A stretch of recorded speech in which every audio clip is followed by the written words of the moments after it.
Hello friends, વાવડિયાસ રેસીપીમાં તમારું સ્વાગત કરું છું. આજની મારી રેસીપીનું નામ છે રાજમા ચાવલ. તો સૌપ્રથમ આપણે તેના માટેના રાઈસ બનાવીશું. તો હવે આપણે સૌપ્રથમ કુકરમાં તેલ લઈશું.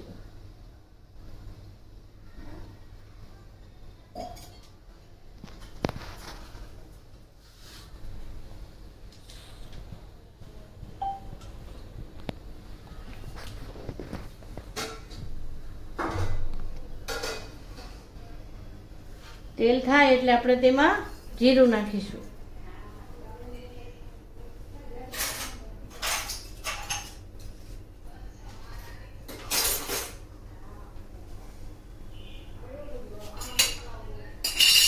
જીરું તતડે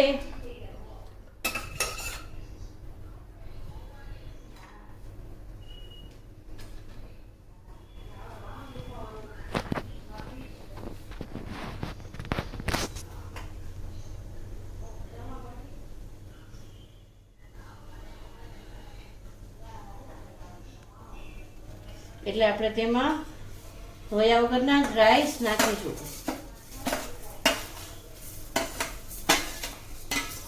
હવે આપણે તેને 2 થી 5 મિનિટ માટે સાતળવાના છે.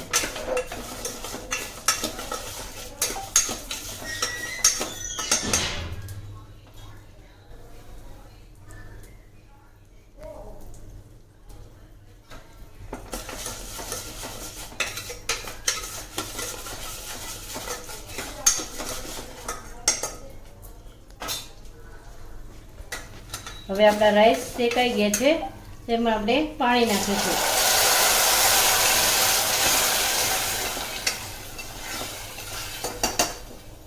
હવે આપણે તેની 2 સીટી વગાડીશું.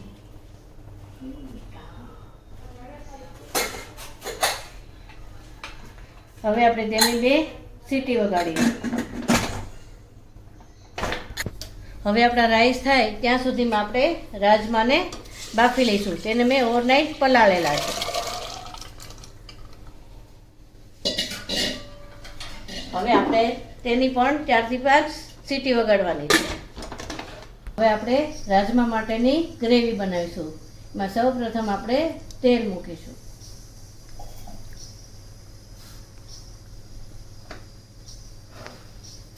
તેલ થોડું ગરમ થાય એટલે આપણે તેમાં જીરું લઈશું.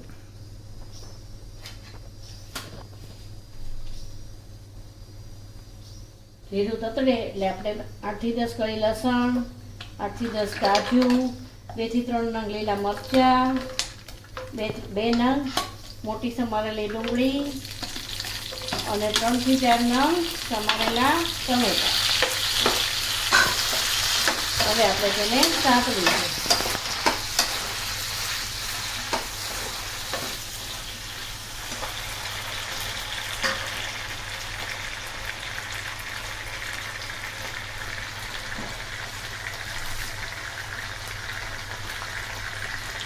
હવે આપણે તેમાં મસાલા નાખીશું.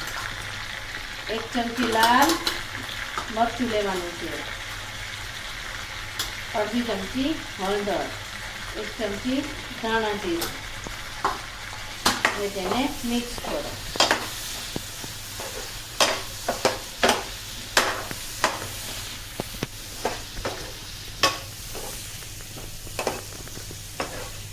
અને આપણે એકદમ ચડે ત્યાં સુધી ગળવા દેવાનું છે.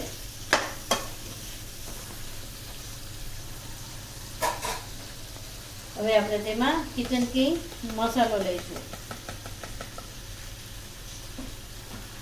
હવે આપણે તેમાં રાજમાનો મસાલો લઈશું.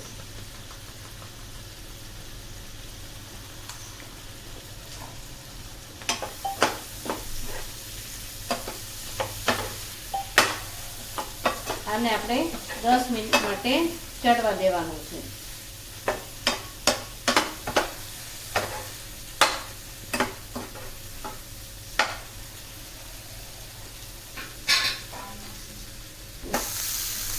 હવે આપણું મિશ્રણ ચડીને તૈયાર છે. આને આપણે 10 મિનિટ માટે ઠરવા દેવાનું છે. પછી તેની ગ્રેવી બનાવવાની છે. હવે આપણું મિશ્રણ ઠરી ગયું છે, તો તેની આપણે ગ્રેવી બનાવીશું.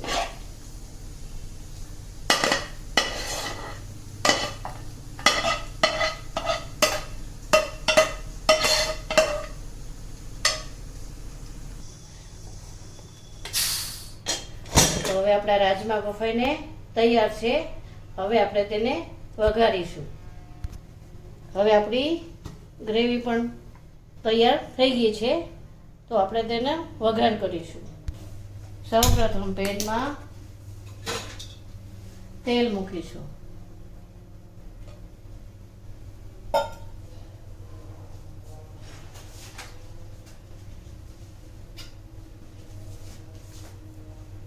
હવે આપણું તેલ ગરમ થઈ ગયું છે, તો તેમાં આપણે તૈયાર કરેલી ગ્રેવીને નાખીશું.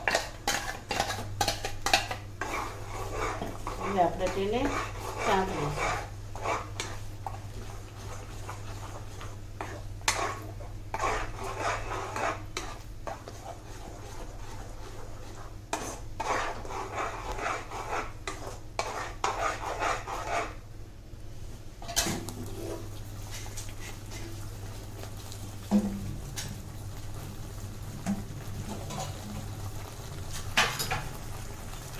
હવે આપણે તેમાં ફરીથી મસાલા કરીશું.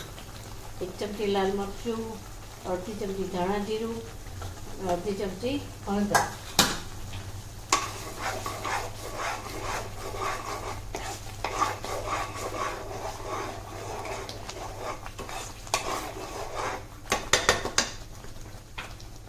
હવે આપણે તેમાં બાફેલા રાજમા પાણી સહિત જ નાખી દઈશું.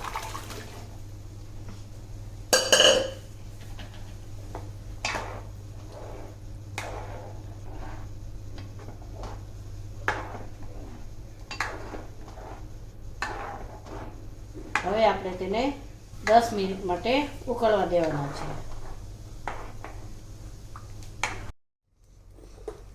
હવે આપણે તેમાં સ્વાદ મુજબ મીઠું લઈશું. તો આપણા રાજમા તૈયાર છે, અને તેમાં આપણે ઉપરથી કસૂરી મેથી નાખીશું. હવે આપણા રાજમા તૈયાર છે, એને આપણે સર્વ કરીશું. આપણા રાજમા ચાવલ તૈયાર છે, તો આપણે તેને સર્વ કરીશું.